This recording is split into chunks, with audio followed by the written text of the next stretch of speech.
When selecting a project to work on, what are the most important things you look out for? Is if I say the money. Hi, my name is Eluzanam, and this is Level Up by Leadway.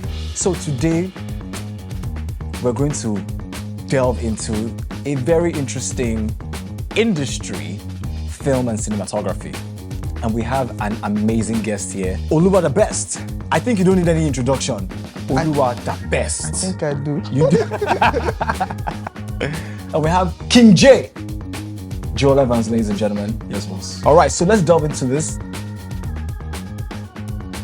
I love this particular film because, as some of you may know, some, not all, some, like very, very tiny lot of you may know, I'm in this industry as well. So Oluwadabest, tell us how you came by this rather quirky and unique and interesting name. I think about the name, it was nothing serious. I think it was an advent of when Facebook was suggesting username. I'm sorry. I'm sorry. So Facebook suggested that name for you. It suggested that best, then I added Oluwa. So my surname is Dada. So Facebook suggested that best and I picked it. Well, So there's no mystery behind it. so Facebook is part of your brand name. It's copyright. Wow. Okay. All right. Okay. So, how did you get into film directing? Like, how did it all begin? So like I usually say, it's like a creative journey. So filmmaking is just like a bus stop that I am presently and continues. So I started the creative journey like as a graphic designer. I did photography while I was in school, 100 level, 200 level. I got bored and I started shooting videos. So it was just that trajectory. There was no like, there was no like imagination of, oh, I want to become this big director while I was young or anything. It was never like that. It was just, I was just expressing my creativity. Photography became a thing in Nigeria at that point. People were trying to learn how to use the camera and all that. So I learned, I had a friend that had the camera. So it was easy to access. I was just shooting. I got into school. I was figuring out how to make extra cash. I bought a camera and I started shooting every weekend. Being in Unilag Monday to Friday, Saturday, Sunday, I'm somewhere at times out of Lagos, just shooting, just to get money to live by another week. Then I got bored of that because, I was good at it. I was making good enough money and it wasn't like filmmaking was profitable as at that time. The profitable part of filmmaking were like movie industry and all that, but like weddings, how much were they paying or anything at that time?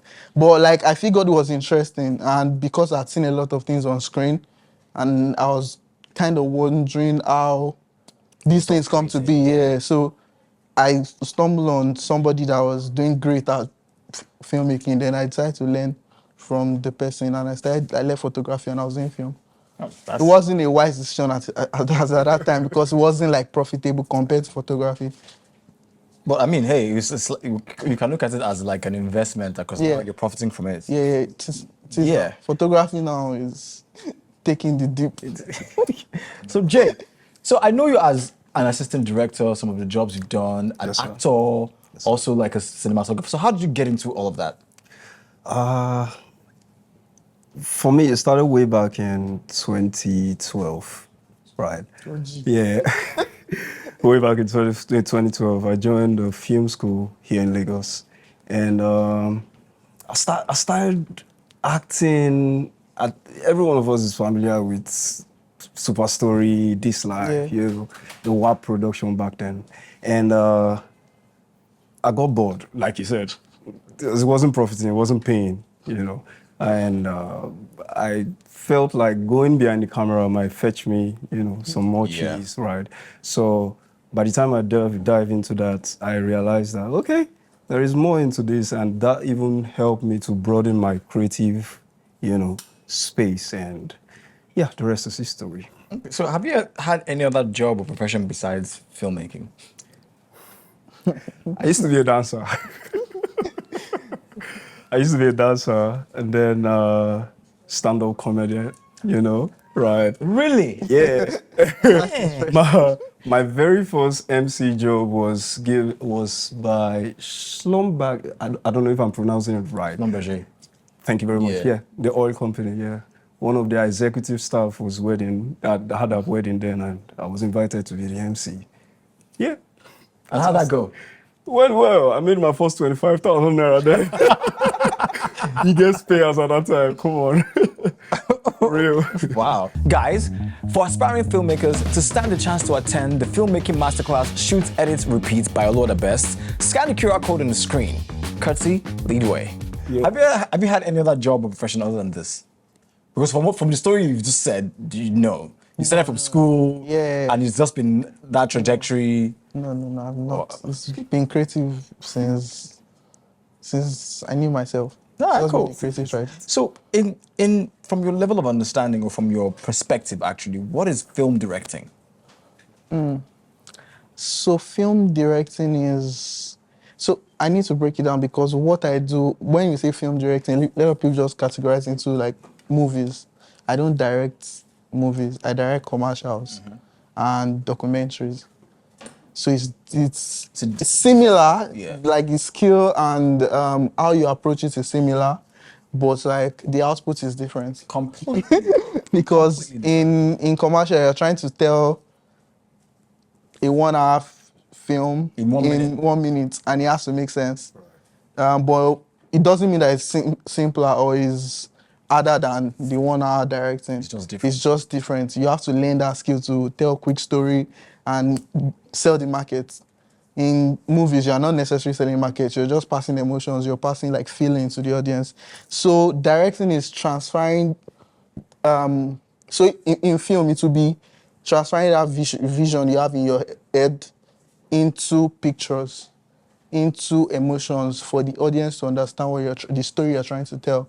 In commercial, it is you're selling a product, Yeah. and it's still the same thing. You're still transferring that vision. Yeah, and the brand has a story. They give it to you as a director to bring that story to life. So how you decide to bring it to life is what makes you a director. Like that's what Your director. vision, basically, Yes, and how you can put it down. Yeah. Yes, actually. So, you've directed some very interesting works in the industry. Which has been your favorite and why? That's very hard to say because that's like saying which is your favorite child. Um, Well, you stand. I mean, you do. It's different because your children have emotions. You can hurt one, but you cannot hurt your work. and you can't know. So you just say which one is your favorite and why. So I have two favorites, and probably because of the situation that brought about those projects, not necessarily like the execution well, the execution was great, the result was awesome, but two major ones that will come top of my mind is the Octa FX project. Why? Because as at that point, it was just all of us getting out of COVID. And we're like figuring out what are we going to do with our life now. Weddings became smaller. Yes. And those are like things that are bringing money on a regular basis. And during COVID, I was just indoor exploring stuff with my friends and trying to learn this cinematography thing properly because when you are shooting events, it's like just run and gone. But when you now want to intentionally start creating stuff, you need to learn a lot of things. So it was during that COVID period I figured I wanted to be a director because I could do every other thing that had to do with filmmaking. So we came out of COVID and I got an opportunity to direct that project. So it came out great. And it became like a landmark project for me. Almost every project that I've had to direct after that, they've had to refer to that project. If they don't refer to it during the briefing, they refer to it during like maybe post-production and all that. And also not just only me, even generally in the like commercial space, in any commercial director, if you ask them in Nigeria, they probably send them that project as a reference. Then the second one would be the Arasta Pocket commercial. Because I literally planned the scene myself. It was not. Yeah. I was very intentional about planning each scene of that particular commercial. They So put it on Big Brother, right? yeah, That they was, did. Yeah. Guys, for aspiring filmmakers to stand a chance to attend the filmmaking masterclass Shoot, Edit, Repeat by Oluwadabest, scan the QR code on the screen. Courtesy, Leadway. So, Jay, you've been a part of a few commercials, a few commercial projects. Which one has been your favorite and why? Favorite. Do I really have one? Well, I would say the project with FCCPC was one of my favorite because the story was kind of tedious to execute, right? And we had to deal with directing kids. And you know what it is when you have to direct kids, you know. And there was this very child that was all over the place. So I literally had to babysit one of the character, the lead character, one of the boys. And it was a whole lot. I felt like a dad, you know. And being an assistant director on a commercial project, I think Oluwadabest might understand a little bit because anything goes wrong, it is you, right? And You basically control the set. yeah, trust me. So it was quite an experience, and I'll pick that as one of my favorite. Directing kids, man. Wow. Sheesh. Okay, so when selecting a project to work on, what are the most important things you look out for? First, the director. Yeah. So if I'm laughing like this, is that No, because I understand. Director, yeah, sometimes it can be difficult because, pardon me, director needs to be a listener, especially when we're on set, right? At that point, when you're on set, director does not, he shouldn't be disturbed. That's the word, right? Because he's in his creative space, right? That does not need any third party, right? But at the same time, the director remains my first neighbor, right, to either solving problems or creating solutions. Sometimes directors blank off, and I can tell you that for free. So if I get to work with a director that is stoic, I just want to do my thing, it's sometimes hard because there's no flexibility to, bring in your own creativity into the space, right? So first thing I look out for is who am I working with, right? And I would say secondly is the actors. Okay. Yeah. So these two are my main priorities whenever I'm going on projects. Who are the characters we have to deal with and who is heading this project? Yeah. Okay. Oluwadabest. Me? Is it fine to say the money? No, but I was just joking. When selecting a project, to be honest, so I have like a unique style. People say I have like a unique style. So it's probably because I've probably picked some kind of project that are similar, that is unique to the way I tell stories.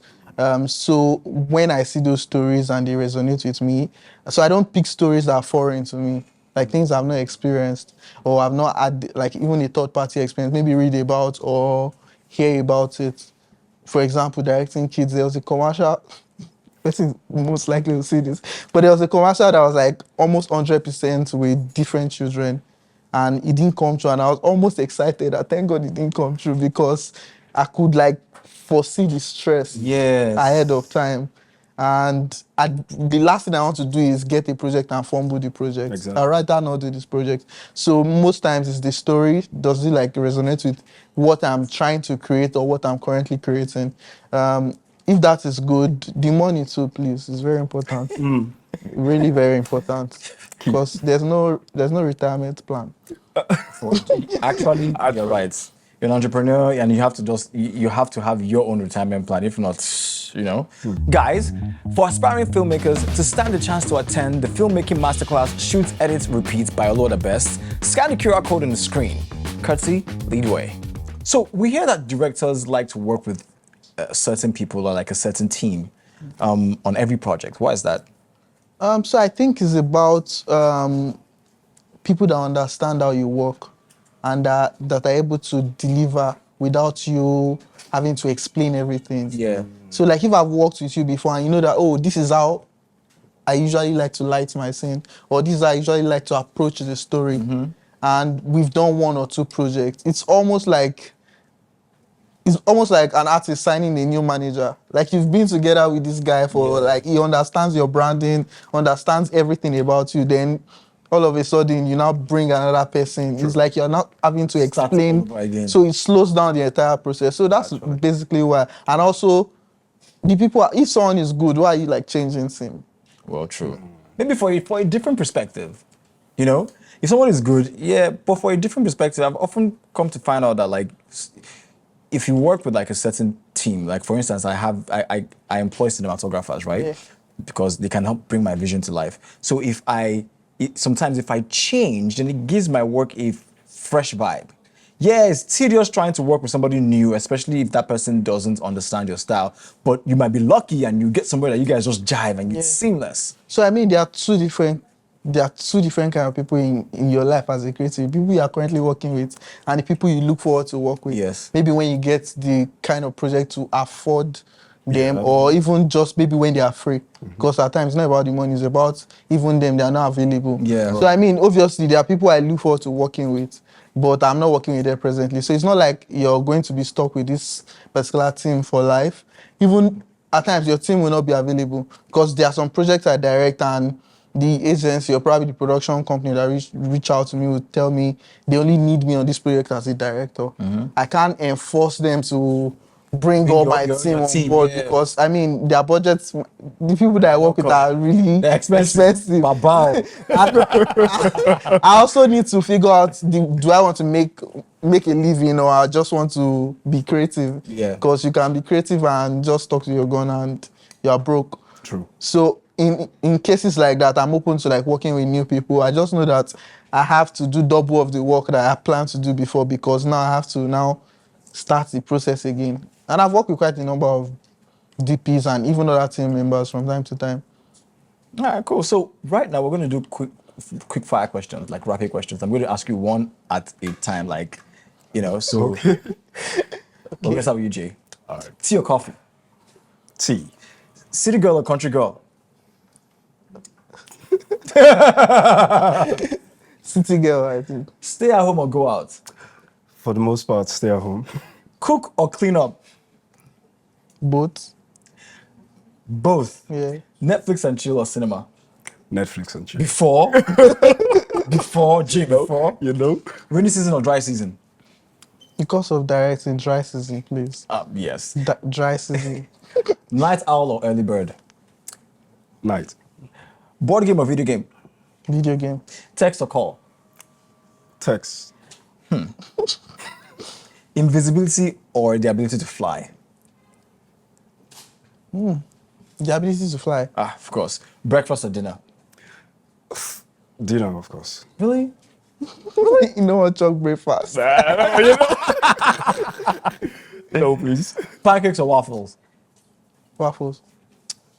Wow, interesting stuff. Okay, let's get back to it, yeah? All right.